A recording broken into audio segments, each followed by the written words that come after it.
I'm watching Zegers here, and he and Klingberg have been trapped out there for a while. Now Toffoli fresh off the bench for Anderson. He scores! Off the crossbar and into the Flames will go home for the holidays with 2 points. You could just sense near the end of that shift that the Ducks were getting a little straight-legged. And the tendency when you do that is to back up. You let people like Rasmus Anderson get that puck into pretty good shooting position. Zegers didn't have enough juice there to really defend against Anderson, and he throws it up. Boy, what a perfect shot. Up and under the bar, short side, or top of the glove. Look at that shot. Wow. Great shot by Rasmus. What the puck is going on? All right, this is what the puck is going on. 6:00 p.m. Eastern Standard Time here from the studios of Deep End Broadcasting on the beautiful coastline of Virginia Beach, Virginia, the United States of America. All right, we got a hockey slate to get into. We are now on every weeknight, Monday through Thursdays, 6 p.m. So we're going to keep you in tune with all of the hockey stuff going on. All right, let's get to the injury report. The injury report is filing up pretty fast here in the first 2 days of the season. A ton of injuries yesterday put on out here. And some of this is going to have effects on what happens tonight as well. And today, a lot more names added here to the injury list. So let's just go through it. I'll start from yesterday. In particular, teams that will be playing today that will be missing players. So Will Lockwood for Vancouver, the Canucks, he will be out. For the Islanders, Cal Clutterbuck and Oliver Wahlstrom, both of those players out until the end of February. Jonathan Bernier for the Devils, they don't play tonight. Florida does not play tonight. Colorado does play tonight. Josh Manson, he's going to be out until about Valentine's Day. And for the Blackhawks, Jonathan Toews is going to be out at least a couple days here, so he will not be available for their game with Anaheim tonight. Okay, new injuries put on the report today. All right, Anaheim puts a couple players on there, so they are at the Blackhawks. We talked about that. Uro Vakinanian is out. Troy Terry out as well. Jared Tenorti for the Blackhawks, he's put on the list. Decent name here, Ryan Murray with the Oilers. Defenseman, he will be out until February now. Danil Meramenev for the Vegas Golden Knights. He is day-to-day, so we'll see if he's able to play tonight. Jonas Brodin for the Wild, he's put on the report tonight, but they are off. Mark Burwecki for the Predators, he's going to be on the injured list, so not available tonight for him. Big injury here for the Penguins. Tristan Yari, the goalie, he's going to be out here for a few days, so not available tonight against Colorado.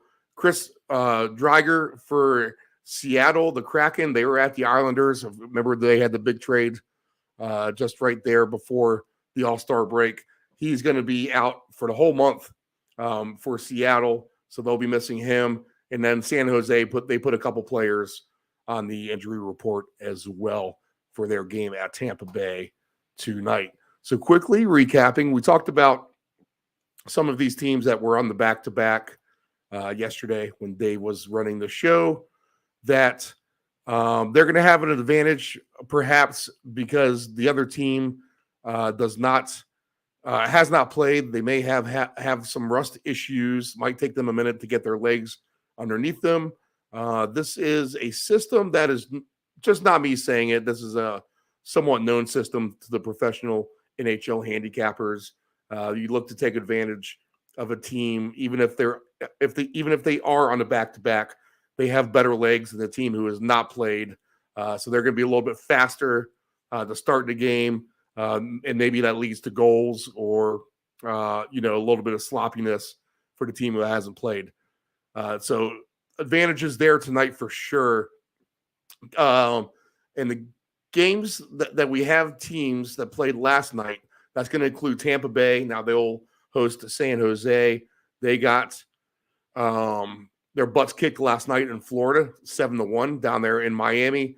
Let's see here. The Kraken and the Islanders. The Islanders played last night. They played a 2-1 game against Philadelphia. And if you remember that, I told you maybe take the Islander and the Flyer goals, both over 2.5 goals. And as long as the game didn't end up 2-1, you'd at least have one winner. Well, there you go. It's a 2-1 game.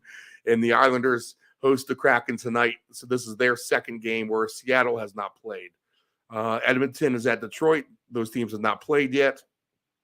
And then the other game will be Anaheim, as they lost.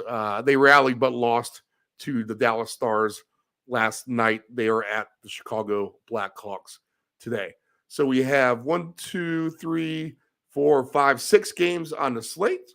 We'll get Nephew Dave in here in a few minutes to break it down. He'll give a call here in a second. That's probably him right here. Would this be Nephew Dave? Yes, sir. All right. So we're getting ready to – I was talking about the teams on the back-to-backs. So Nephew Dave joins the show. How's it going, Dave? Everything good today? Yes, sir. Doing well. Check this out, Dave.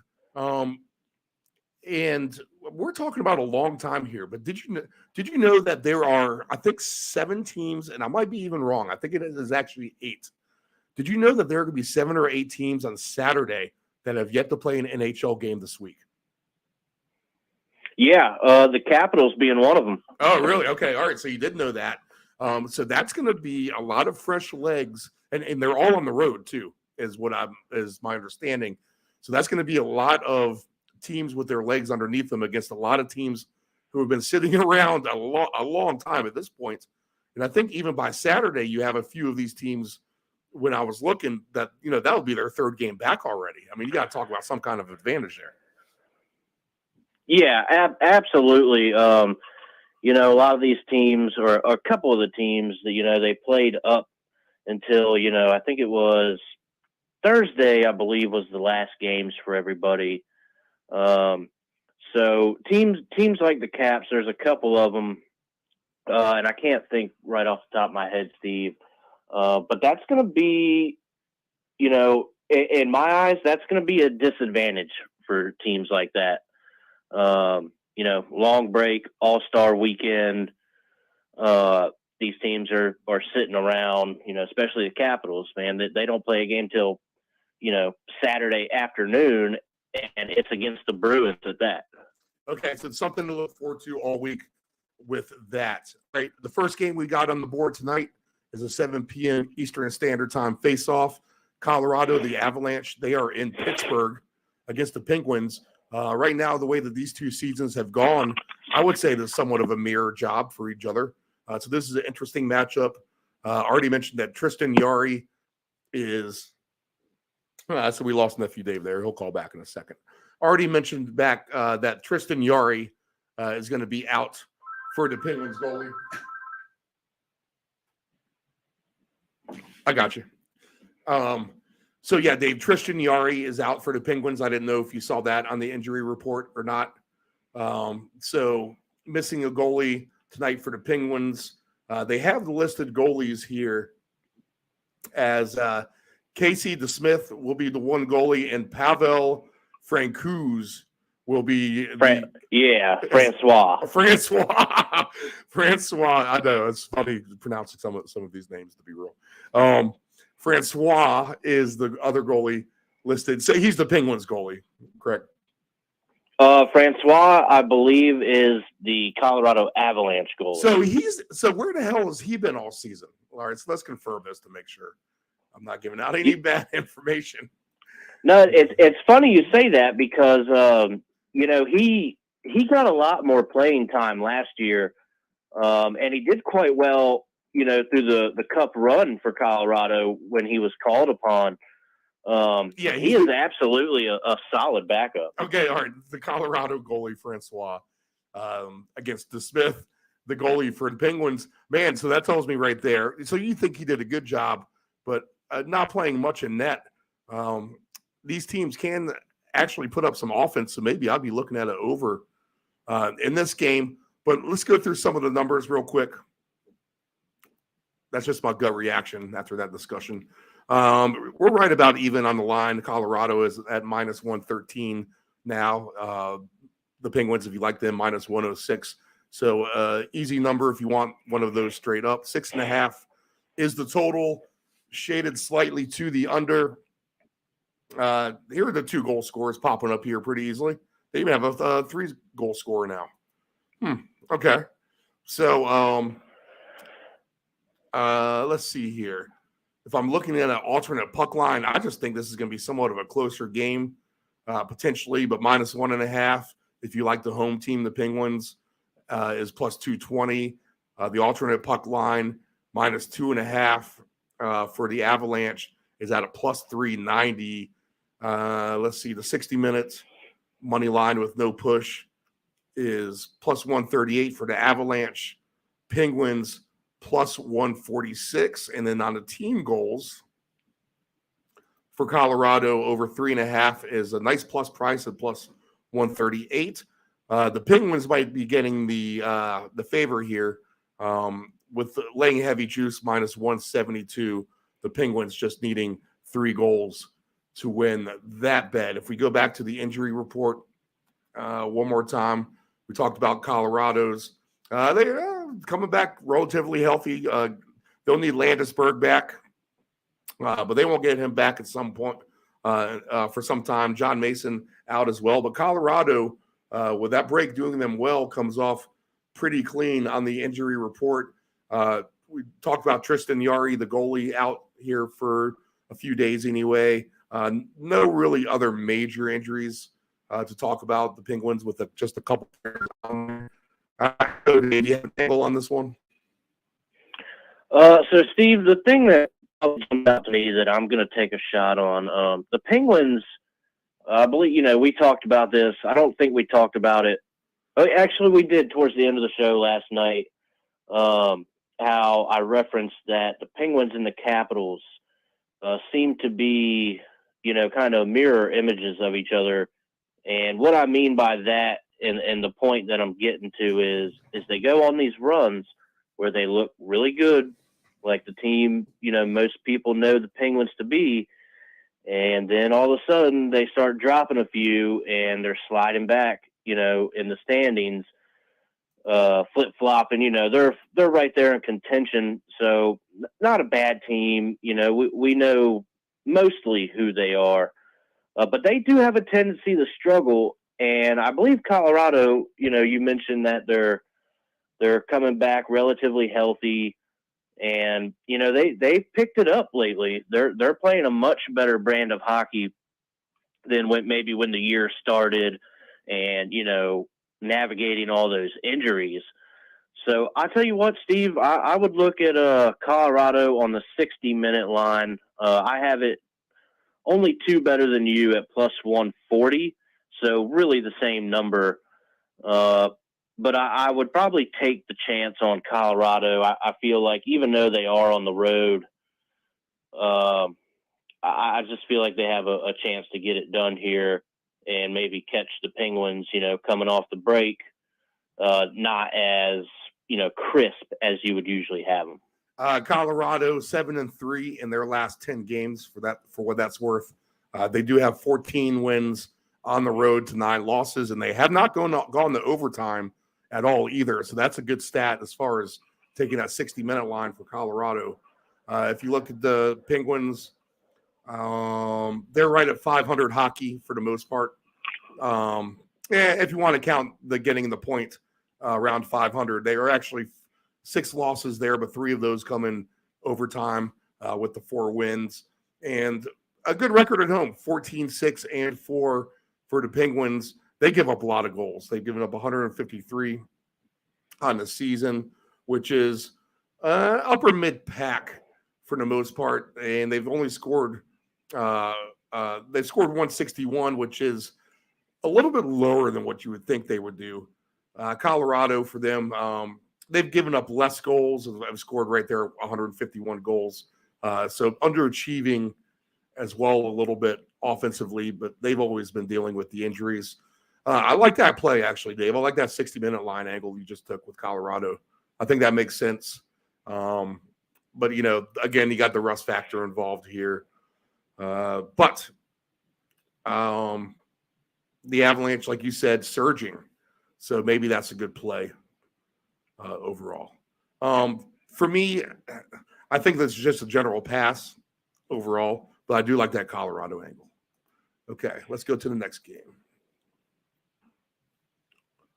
And next on the list, we have the San Jose Sharks at the Tampa Bay Lightning. The Lightning coming off of a bad loss last night, 7-1 losers down there in Miami, minus 255. They are now the home favorite over the San Jose Sharks at plus 205. The over/under is at 6.5. If you like the puck line for the Lightning, minus 1.5 is a cheap minus 104. And, if you like the Sharks on the puck line, plus 1.5 at minus 118, doesn't actually look too bad either. San Jose can score some goals. I think at time, I feel like they play a lot of over games, but let me go through the analysis of that officially. Yeah, they do play a lot of over games. They've given up 196 goals on the season. They've scored 157 themselves. Tampa Bay is 176 goals to the good while allowing 148. So a plus 28 puck differential for them, and the Sharks down there, second to last place in their division, minus 39 goal differential. 3-4-3 in their last 10 are San Jose. So, 3 of those losses of the 7 do come in overtime, and they did win their last time out. Tampa Bay, if you want to look at the way their form is, then we look at that as pretty decent, 7-3 in their last 10. So Tampa Bay, kind of like Colorado, a team that is surging. And how about this? 24-1 at home. So to me, I think this is an easy call. I'm not going to lay minus 220 with the Lightning. I'm not going to mess with the puck line either. But I think if you take Tampa Bay over 3.5 goals and a minus 154, I think you're going to get there regardless. The Sharks have given up nearly 200 goals on the season. Over/under goals for the Sharks. So, you know what? I wouldn't be tempted to take over 2.5 since they can score at minus 122. As far as the goalies go tonight, Vasilevsky will not be in this game. So will be Brian Elliott against Capo Kakkonen. So no Vasilevsky for the Lightning. So I'd be tempted to take both of those team total overs. San Jose, I think, can get to 3 at a cheap number. And then I think Tampa Bay easily gets to 3.5. What are you looking at, Dave? Yeah, Steve, so I was just looking at that as well. So here's my thing. I definitely took one on the chin big time from Tampa. Yeah, you might be a little gun shy in Tampa here. Well, I am just a hair, but I tell you what, they're on the back-to-back, which usually you want to be, you're a little weary to take a team on the back half of those back-to-backs. But being that they're at home and that away game, while it is an away game, there's really not much travel involved. So I think this is a spot for them to correct what happened last night. I watched a little bit of that game, and the Panthers, they just straight out wanted it more. They battled harder. Tampa just really didn't come to play in that game. I really don't see that happening twice, especially to San Jose. I believe there's some trades that are going to be coming out of San Jose. They might be gearing up for a rebuild or, at least a retooling of personnel. So I like the 3.5 play, Steve. That's something that I'm looking at. The number is cheap for that puck line, but like I said, I believe this a spot for them to correct last night. You know they're going to want to anytime you get beat 7-1. You're looking to come out next game a lot better. And I expect that from Tampa. You know, they're a playoff caliber team. So I like that play, Steve. That's probably something that I'm going to do. But I tell you what, I might come back to as well. Brian Elliott, over 26.5 saves. I had Gibson for saves last night, and that got home. Really, the only thing that hung me up, you know, was Tampa. Otherwise, it was a pretty good night overall for the picks. And the goalie prop worked last night, and if the Sharks, you know, while they do score, so you know they're going to be putting pucks on net, I don't see it unreasonable for Brian Elliott to have somewhere around 20 to 30 saves in this game. You get a minus 110 price. All you need is 27, and I think, you know, San Jose can take 30, 35 shots in this game. So I think that could be a play. I'm going to start looking at those a little bit more as well. So those would be my two, Steve. I'm gonna, you know, agree with you here on that total. Probably either way, you know, you're gonna get a little bit better price for San Jose, being that, you know, they're not the better team. I have 165 at over 3.5. I'm pretty comfortable with that. Like I said, I think Tampa's going to come out a lot more crisp, and yeah, so I think your team totals, or even look at that goalie prop, and I think you have some, you know, the ways you can attack this game. And as far as the injuries go, both of these teams coming in with a relatively clean injury sheet for the most part. Tampa Bay is listing 0 injuries themselves here. So, okay, let's go to the next game. That is a 7 p.m. Eastern time kickoff as well. Okay, 7:30, we have the Kraken at the Islanders. The Islanders minus 115 home favorites. They play Seattle minus 104 or 105, depending where you're looking at that line. For the Kraken, the over-under is right at 6 goals. And I want to make sure I got all my pucks in a row, as I'll say, instead of pucks in a row. How about that? And the Islanders, 2-1 winners in Philadelphia last night. So the Kraken, their first game back. So this is basically the trend, what we were talking about, where you want to play against the team who's been off the team and take the team that has some legs underneath them. And in that case, that is the Islanders, and they do have a win. So that gives them some confidence. So if you like that factor, the Islanders are a good price at home. What makes that even more intriguing is going to be the injury report, because Seattle actually is one of the more banged up teams at the moment, as far as decent players go anyway. Chris Driger, he's going to be out, so we're going to miss him for about a month. Jaden Schwartz now day-to-day. Matty Beniers day-to-day. And then a couple other players out.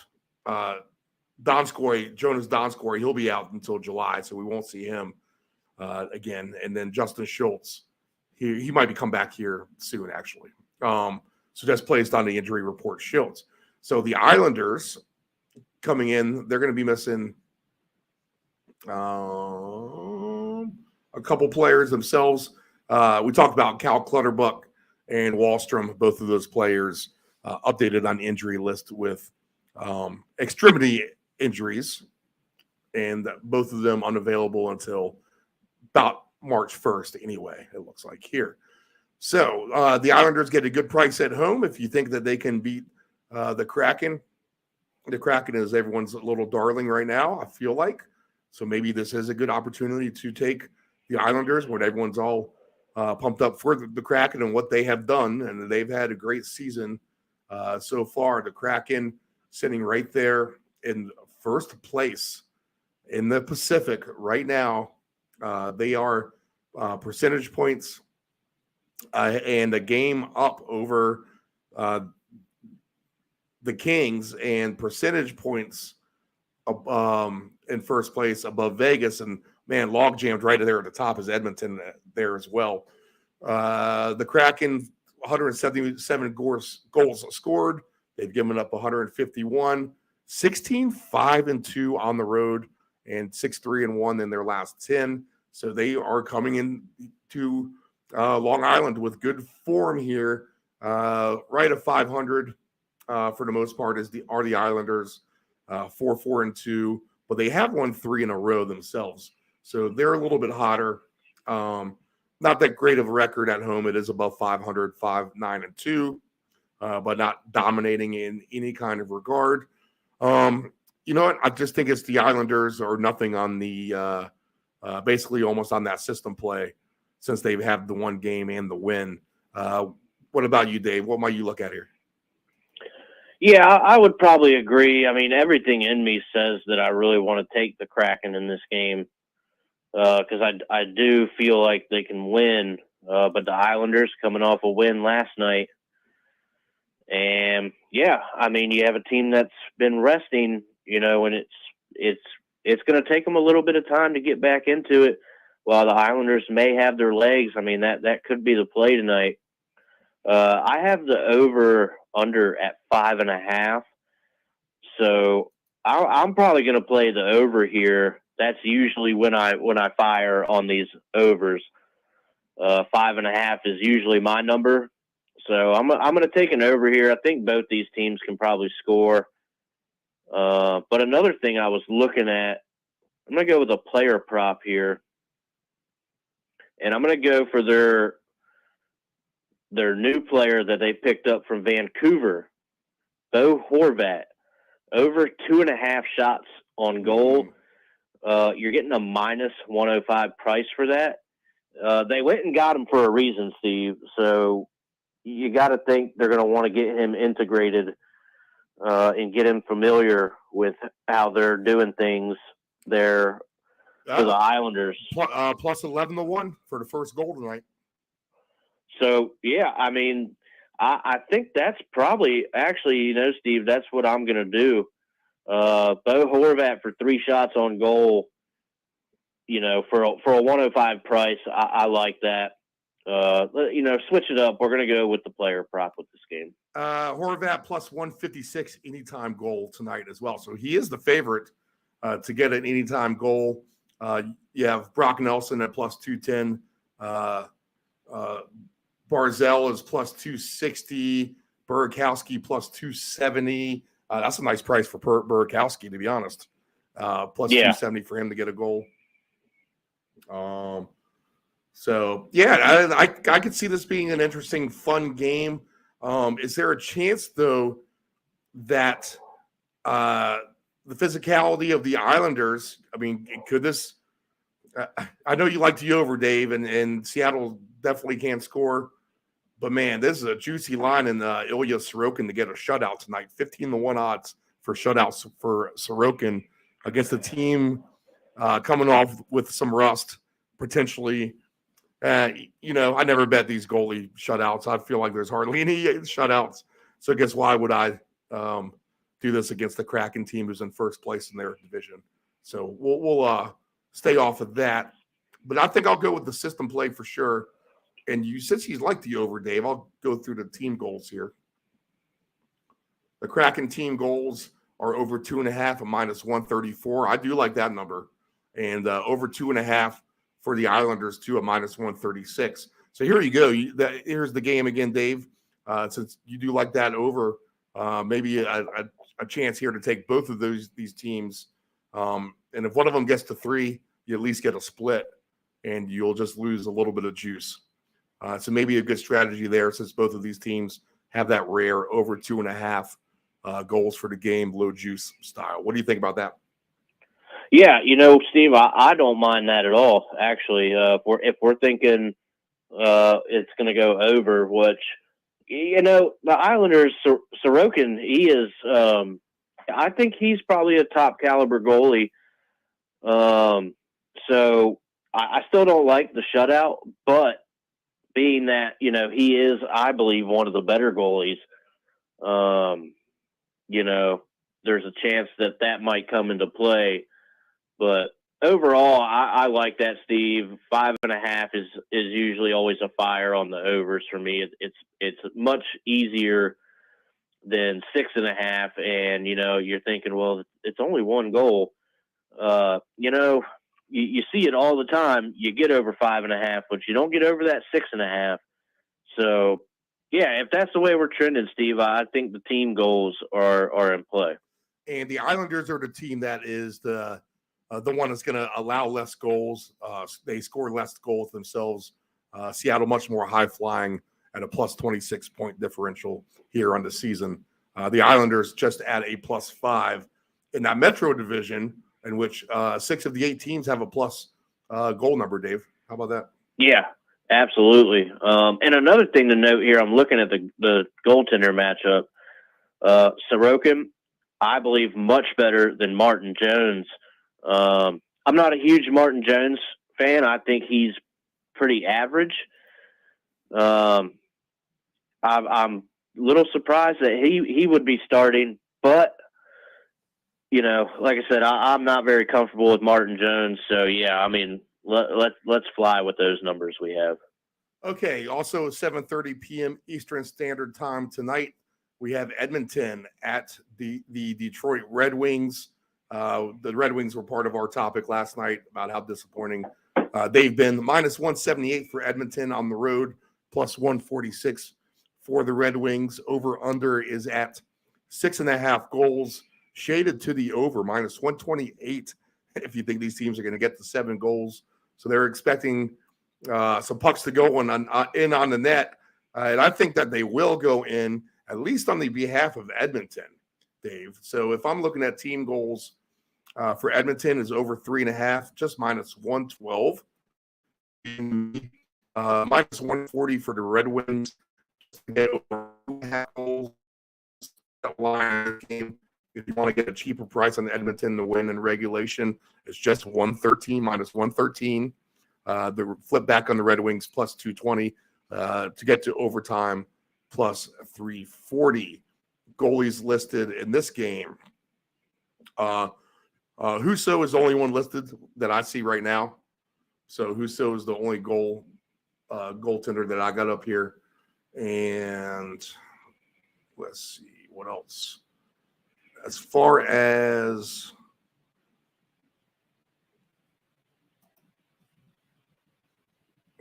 Edmonton and Detroit, minus 15 on the goal differential for Detroit. They've only scored 145 goals. That is trending towards the bottom of the league, and they've given up 160 goals total. Edmonton surging, just 7-1-2 in their last 10. They are now a plus 25 goal differential. They've scored 187 goals, given up 162 themselves. So they are playing a lot of over games. 5-4-1 though for Detroit in their last 10 games. So they've been, as much as you give them a hard time, Dave, they're still at a 500 hockey team. And the splits are right there. 12-10-3 at home, 9-9-5 on the road are the Red Wings. 21-19-8 overall. It's going to be Edmonton goals for me, or nothing else in this game for me. What are you thinking? Yeah, Steve, the Oilers should get theirs. This is one of those games that I think is set up for them to do that. But the long break has me a little bit worried about some of these games. Maybe overthinking it a little bit, but I'm trying to, come at these in a little bit different direction, until some of these teams get, a couple more games under their belt and get their legs back ready to make that push. I think Oiler team goals is definitely in play, but I'm going to take that Edmonton Oilers 60-minute line at minus 105. We keep talking about the break, but I feel this a very winnable game for Edmonton. That would actually mean quite a bit for them because it would move them. What I think we said, they're only 2 points out of placing in their division. I think they're 3 points behind the Kraken. So, a win here moves them up to, I believe, I don't know how the tiebreakers fall and all that, but it could move them into second or third place in the division, Steve. So this is a game that I'm sure that they would like to win. So yeah, I think the team goals is open. The door is open for that. But I'm gonna try and I'm going to try and push a little bit more and go with the 60-minute line, being that it's, damn near plus money for Edmonton. Husso, the goaltender for Detroit, he is 3.00 goals against average. That is 30th in the league. And the save percentage is at a .901, which is tied for 32nd in the league. So a leaky goaltender there against the high-flying Connor McDavid. Leon Draisaitl. Yep. So that could be a recipe of disaster tonight, potentially for Detroit. I'll stick with my team goals over 3.5 with Edmonton. In fact, I like that number a lot better after I just pulled up Mr. Husso's stats here. I really think that's a good play too, Steve. I like that as well. All right. So let's go back to the game lines. Just 2 more games left on the slate. Vegas, the Golden Knights. They are in Nashville to play the Predators. That is an 8 p.m. Eastern Standard Time face-off. The Golden Knights come in as an underdog, plus 105, minus 125 for the Predators at home. Over under is 6. Shaded to the under at minus 120. Minus 1.5 for the Predators is plus 205 if you like Nashville. The 60-minute line I'm looking at is plus 154 for the Knights, plus 136 for Nashville. And if they get to the draw to go to overtime, it's plus 300 on the 3-way. Total goals for Vegas, who I can't trust to score right now, goals over 2.5 is minus 136. Nashville over 2.5 goals is at a minus 150. I feel like this game has underwritten completely over it, so I'm going to avoid any kind of goal prop on this game. I'll stay off of this. Carrier is out for the rest of the month for Nashville. Brewer-Wiki is out for Nashville as well. He'll be back a little bit sooner than Carrier will. As far as the Vegas Golden Knights go, let me get to them.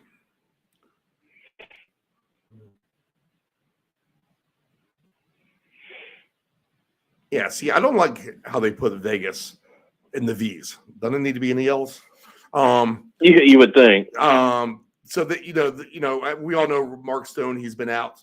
He'll be back in March. Robin Leonard is going to be gone extendedly. He's been out all year, so no Leonard. Let's see. They've had long-term injuries. Miromanov is really the only player that has gone on to the injury list lately. The defenseman. This is a tough game for me.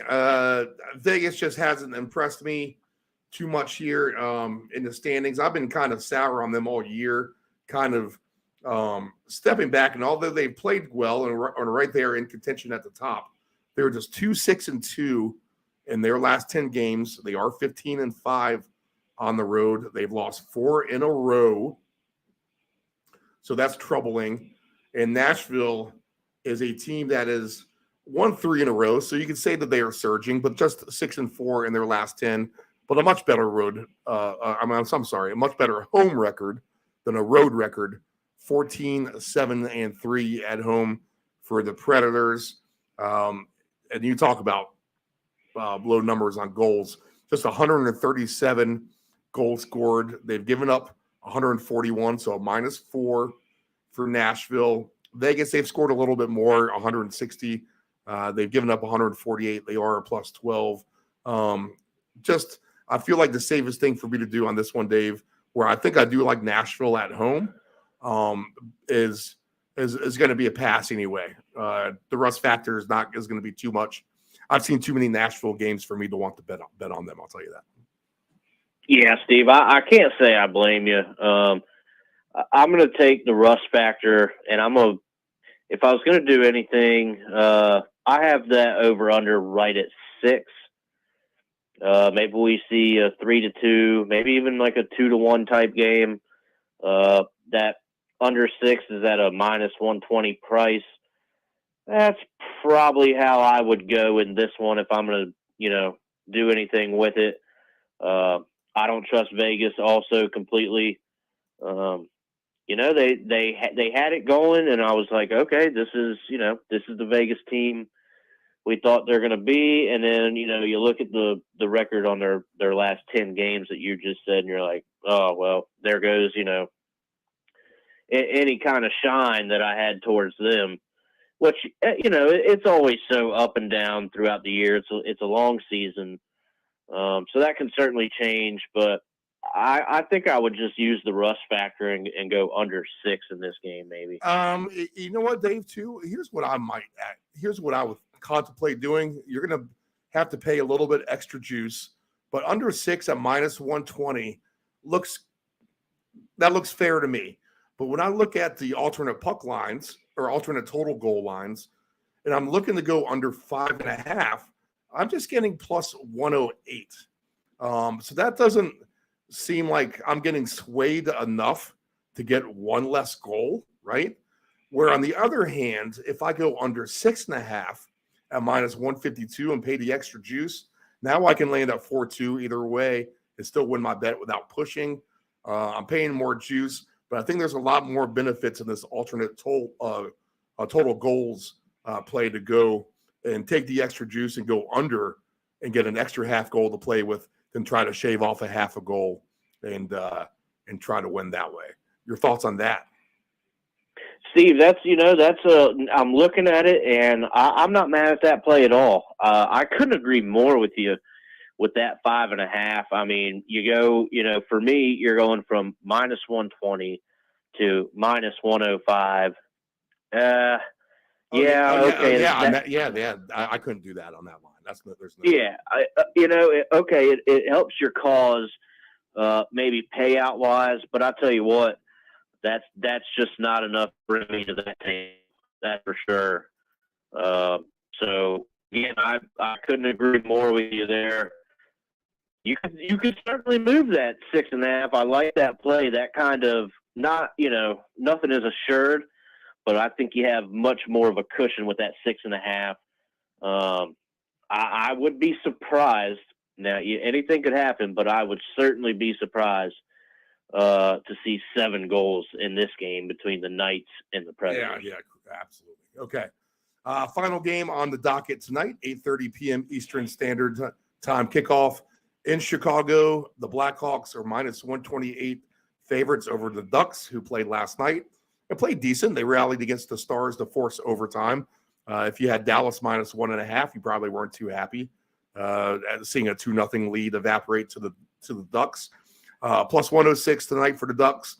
6 is the over-under, shaded to the over at minus 132. The Blackhawks, if you want to lay the 1.5 with them, you get paid plus 198 on the payoff. I think your value, if you like either of these teams, is going to be on the 60-minute money line, to be honest. Plus 164 for Anaheim, plus 124 for the Blackhawks, plus 320 on the draw.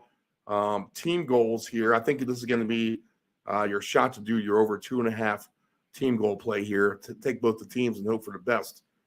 They got a high over-under, so maybe not. Over 2.5 Anaheim goals is minus 144. Oh, yeah, there it is. Chicago is over 3.5 goals at plus 136.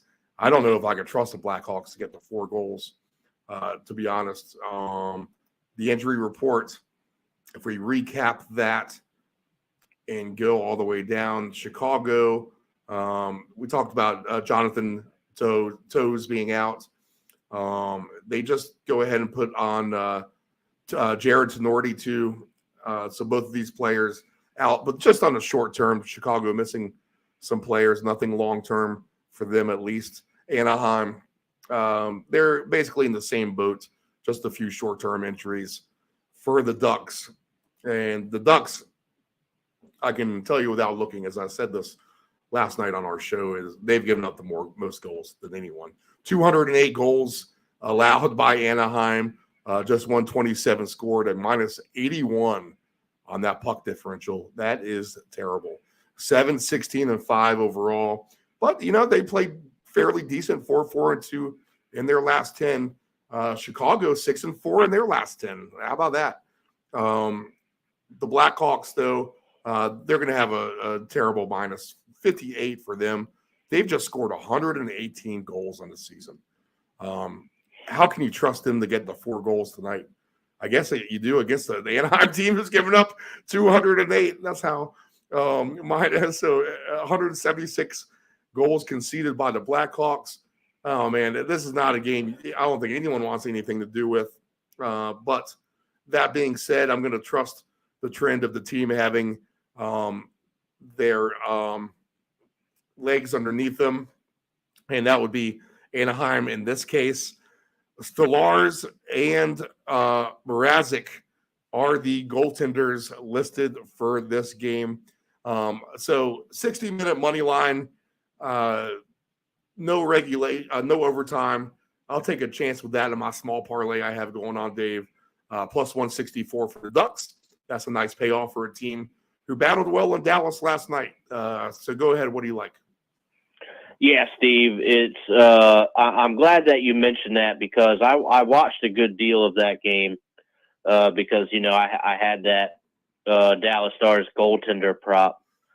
But Anaheim battled that whole game, Steve, and then they scored 2 quick goals. I believe they were Steve, they couldn't have been but 5 minutes apart.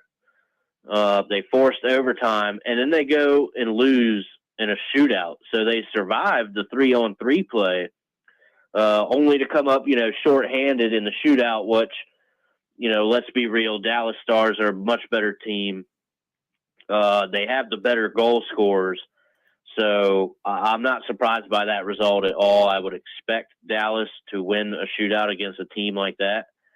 But you got to give Anaheim credit for that performance last night. Against a Stars team who's, possibly in cup contention. They're going to be one of those teams to keep an eye on in the West to make a deep run. So you got to give Anaheim their kudos there. Just a very, hard played game. They battled back. They get a point out of it. Not that probably means, all that much to them. They're not going to do or go anywhere. So, but you want to get the feelings good there in the locker room, and I think that was done last night. Coming up just short to the Dallas Stars. So, Steve, I'm going to take a shot here, and I probably shouldn't. I should probably just stay away from this game, let my other little parlay ride. But I'm going to go Anaheim Ducks money line, team that played very well, or better than they usually do, battled against a very good team, and under 6.5. Yes, these teams let some goals in, but Chicago playing better. I don't trust them, just like you, to get their goals. So Anaheim money line, and that's going to go with a under 6.5, and I'm going to get a 260 price for that. Anthony Stolarz, the Ducks goaltender, is 3.88 goals against average. That's 47th best for goalies, and a plus a .897 save percentage, which is going to be tied for 38th. And if we look at the goaltending situation for the Blackhawks, Mrazek here, 4.05 goals allowed, 52nd place for Peter Mrazek, the Czech goalie. 0.885 save percentage, 47th. So 2 bad goalies in this game, Dave. Wow. Yeah, and I have never been a Mrazek fan. He was in Detroit for a while. I didn't like him there. He was awful in Detroit, Steve. He went somewhere else, I believe. I want to say it was Toronto, but I would have to double check on that. Either way, he was terrible there. He comes over to the Blackhawks, playing with a team in a complete rebuild. And you look at the numbers you just said, he's terrible there again. This is not a goaltender I trust at all. I've watched him play. He has earned none of my trust, not even a little bit, probably even negative, Steve. Negative trust for me with Mrazek. So, yeah, I don't think he's very good, so I don't really want much to do with him. I think Anaheim can bring some grit into this game and get them a win. All right, and it's going to be the Ducks for me as well. Let's take a look at the futures. I'll throw someone in the penalty box. I might even throw two teams in here. And something has really stuck out to me here as we've done this show, and I've been perusing all of our information. And then me and Dave will go ahead and give you what we're going to take tonight. As far as the futures go, I think we're looking at basically the same thing we looked at yesterday. Let's see here. Conference division winners. Yeah, here we go. All right. Yep, Boston is still plus 250 to win the East. It looks like everything has stayed basically the same from yesterday. Everyone, Devils, Lightning right there, 6-7 to 1 odds. Maple Leafs still 5 to 1. Nothing has changed there. Western Conference odds.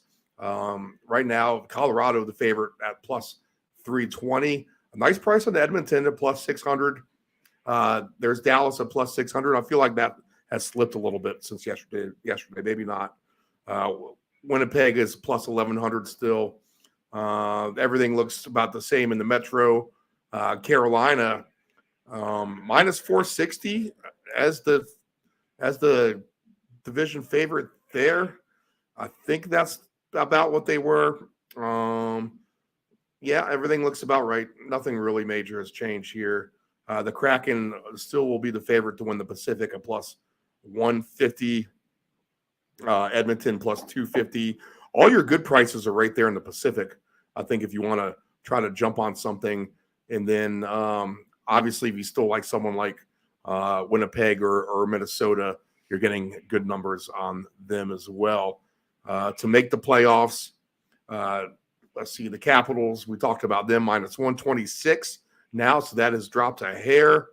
The Penguins are minus 290 to get in there. That's interesting since they are really right there with the Caps as far as winning conference odds. Rangers, yep, they're going to be in the layup to make it. It's really some of these teams on the border, like a Nashville, you don't know if they're going to make it or not. St. Louis, they were kind of a long shot to make it at this point. The Golden Knights, there's not really, as far as the race goes here in the standings. Let me actually just pull that up. I want to make sure I'm not missing anything as far as these crazy odds go. But if I look at the standings in terms of the conference go and the points that these teams have, yes, in the East, basically right now Pittsburgh is your last place team with 57 points. But right there outside the bubble are the Islanders with the same 57 points. So that's going to be a percentage point scenario. And then Buffalo and Florida are right there knocking on the door at 56. After that, it starts to get kind of ugly unless one of these teams like Ottawa, Philly, or Detroit can turn it on. All three of those teams with 51 or 50 points. In the West, Calgary holding on to the last place spot right there with 58 points. And how about that? Colorado, who's the favorite to win the West right now, is in ninth place and out of the playoffs with 57 points. That's crazy. Yeah. Edmonton, and Edmonton's getting a good number. They're just right there at the bottom too, still trying to recover from their somewhat poor start with 60 points. This is a logjam in the West. You have 8 teams from, well, we're going to include Dallas, who has 68 points, but they're 5 points ahead of Seattle. But from second place down until 8th place, separated by 5 points, Dave. Yeah. Oh, you couldn't have said it better, Steve. It is truly a logjam out there. It really is. So St. Louis, like we said, they're 12-1 odds to make the playoffs. They trail Calgary by 9 points. So they would really have to turn it on. You might see some of these teams, these are teams that really keep an eye out as far as really kind of giving up on their seasons. But teams to look at in the West, St. Louis, Vancouver, San Jose, Arizona, Anaheim, and Chicago. But they have a rough go of it here after the All-Star break. The penalty box will have plenty of candidates. Oh, absolutely, Steve. There's no doubt about that. Okay. Anything stick out with you with the futures, Dave? No, not much. Same story as yesterday. It's relatively the same. If it's me, I think I'm still going to take a shot with Winnipeg in the Central. I'm getting a plus 550 for that. And I like that for a team that I believe does have a chance to win that division. Yeah, absolutely. It's not a steal per se, but the price is right. The commercials popped off somehow. Well, Dave, and they've beaten Dallas too, and handily. And I think the last time they played a 3-0 win for Winnipeg. I don't think they've played since that game actually. That game was a game up in Winnipeg. Okay, I'm going to go ahead and throw a couple teams here into the penalty box. You're trying to switch 7 guys. Mike, come on. You can't do that. That was probably number 10 with 2 minutes left. I need you, Tampa, tripping. Okay, and the teams I'm looking at, who did you throw in yesterday? Who did I throw in there? I thought it may have been Anaheim. Okay, and we're going to take them tonight. So that's scary. But I'm going to take a look at Columbus again. Right now in the immediate future, you're talking about a team who is devastated with injuries at this point. Right now, they have 1, 2, 3, 4, 5, 6, 7, 8, 9, 10 players on the injured list. Yep. And the other team I'm going to take a look at as well, we're going to keep picking on them, is with the same issue as Montreal. They have a ton of injuries as well. And we'll go ahead and look at their schedules here in a second. Montreal with 11 injuries of note for them. So these are going to be AHL teams, and they were poor teams from the get-go. So maybe actually bringing up a better product. If we look at their recent form too, just so we have an idea of what they've both been doing. They both are at the bottom of the Eastern Conference. They are the last place teams in the East. And Montreal occupies the cellar in the Atlantic. They have lost 4 in a row after, winning a few games, but they've lost 4 in a row. They've given up 189 goals. They've only scored 134. And then when we look at Columbus, who's at the bottom of the Metro, Columbus 3-5-2, losers of 3 in a row too. So these teams are on a losing streak, coming back out of the break. And the Blue Jackets, man, this is bad. There are some staggering numbers with these bad teams, Dave. But 131 goals scored for Columbus, and they've given up 198 on the season. If we go ahead and look at the schedule ahead of these teams, so we are at Tuesday night. Neither one is playing. Wednesday night is just 2 games tomorrow night on the schedule. A short show tomorrow, it looks like. And then Thursday we have a little bit bigger of a slate. Let's see, no Canadians yet. And the Blue Jackets Nothing yet. So Friday, the Blue Jackets will play the Maple Leafs. So they'll be primed to get a big loss there. The Canadians still will be yet to play.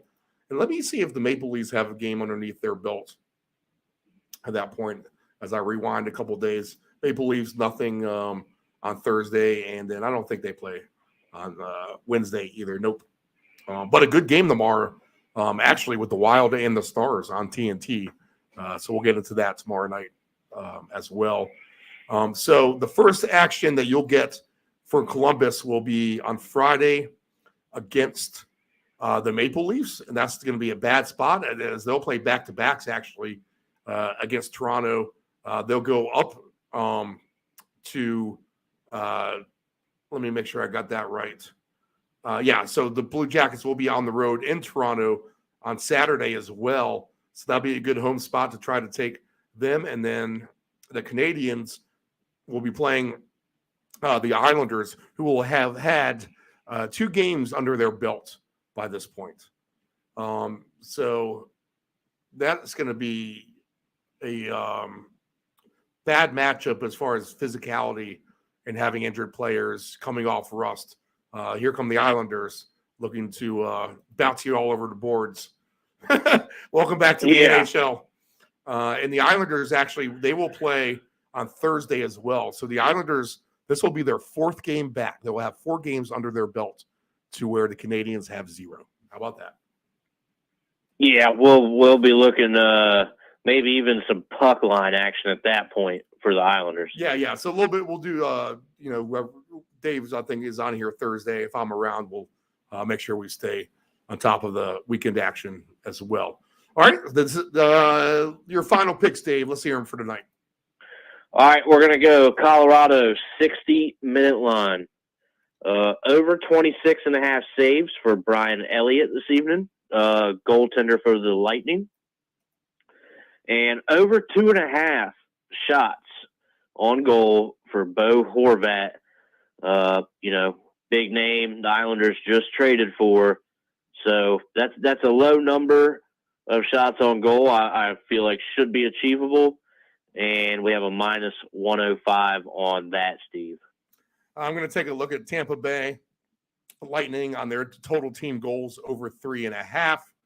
I'm going to take a look at the Islanders to win straight up -114. I think that's a fair number to do that.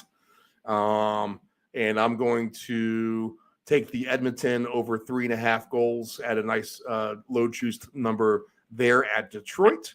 And then I'm going to take a shot on the 60-minute regulation line plus 164 with the Anaheim Ducks. So those are my plays. All right, this is What the Puck is Going On. If you guys have tickets, good luck tonight. And we will talk to you tomorrow, 6 p.m. Eastern time. What the Puck is Going On here on the Deep End Broadcasting Network.